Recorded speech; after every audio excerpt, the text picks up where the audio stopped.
दोस्तों आज बात होगी बॉलीवुड के ही मैन यानी वीरू की, धर्मेंद्र की। कहा जा रहा है कि धर्मेंद्र ने फिर से इस्लाम कबूल कर लिया है। जी हाँ, सही सुन रहे हैं आप। पूरी दुनिया में दोस्तों इसको लेकर चर्चा हो रही है कि धर्मेंद्र ने इस्लाम कबूल कर लिया है। इससे पहले कि मैं अपनी बात आगे बढ़ाऊं, उनका ये हुलिया आप देखिए, पहले हुलिया देखिए, फिर आप समझ जाएंगे कि धर्मेंद्र ने आखिर किया तो किया क्या, किसके लिए किया। इसके पीछे की सारी हकीकत आज मैं आपको खुलकर बताने वाला हूं दोस्तों। तो आप देख रहे हैं संत के ड्रेस में धर्मेंद्र नज़र आ रहे हैं।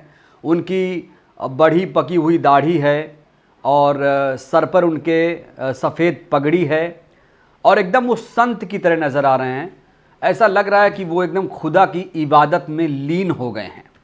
तो ये धर्मेंद्र का जो लुक है पूरी दुनिया में शेयर किया जा रहा है और इसको लेकर कहा जा रहा है कि उन्होंने इस्लाम कबूल कर लिया। तो आज इसी खबर पर बात होगी, लेकिन इससे पहले मैं इस खबर को विस्तार से बताऊं दोस्तों। बात करेंगे 1980 की, जब धर्मेंद्र ने हेमा मालिनी से शादी की थी तो उन्होंने अपनी पत्नी को तलाक नहीं दिया था और इस्लाम कबूला था। दोनों ने, हेमा मालिनी और धर्मेंद्र ने इस्लाम कबूला था और शादी की थी। तो 1980 में जब हेमा से शादी की थी तो इस्लाम धर्म अपनाया था धर्मेंद्र ने, और अब एक बार फिर से उनका ये जो लुक है वायरल हो रहा है। सोशल मीडिया पर इसको शेयर किया जा रहा है, कहा जा रहा है उन्होंने इस्लाम धर्म को अपना लिया है। तो दोस्तों आज मैं इस खबर से पर्दा हटाने वाला हूँ, बताने वाला हूँ कि वाकई धर्मेंद्र ने इस्लाम कबूला है। इसके पीछे की पूरी हकीकत, पूरी सच्चाई मैं आपको आज बताने वाला हूँ।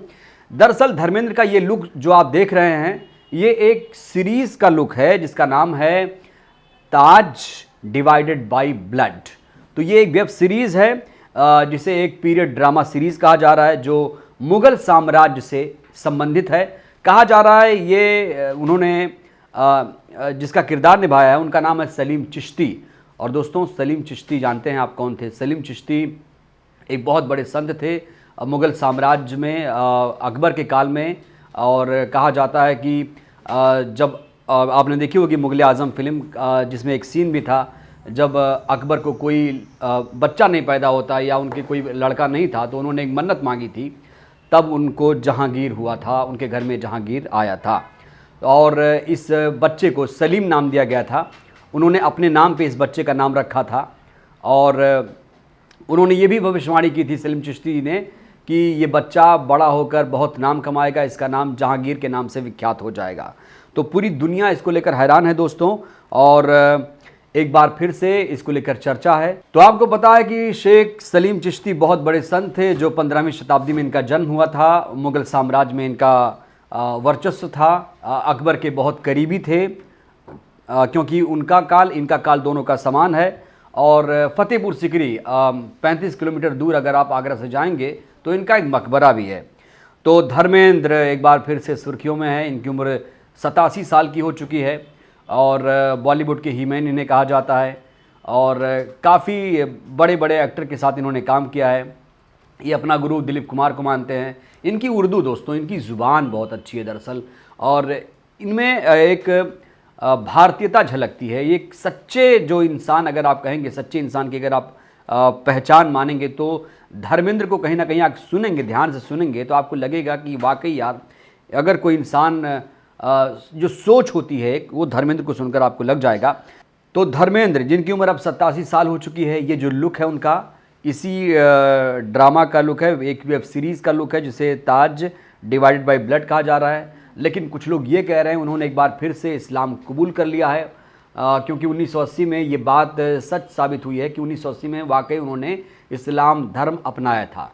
लेकिन इस खबर को लेकर जो लोग कह रहे हैं कि उन्होंने वाकई दाढ़ी बढ़ा ली है, नमाज़ पढ़ने लगे हैं, खुदा की इबादत कर रहे हैं, तो दोस्तों मैं बताना चाहूँगा कि ऐसा फ़िलहाल ऐसी कोई जानकारी नहीं है कि धर्मेंद्र ने इस्लाम कबूला है। लेकिन हाँ, ये जो तस्वीर है ये इसी वेब सीरीज़ की है जिसमें वो शेख सलीम चिश्ती के किरदार में नज़र आ रहे हैं और जो मुग़ल साम्राज्य से संबंधित एक पीरियड ड्रामा है और जिसको लेकर अब कुछ लोग बात कर रहे हैं, लेकिन कुछ लोग इसको लेकर अफवाह फैला रहे थे।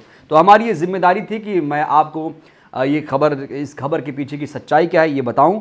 तो पूरी दुनिया तो हैरान है, लेकिन इसके पीछे का सच दोस्तों ये था।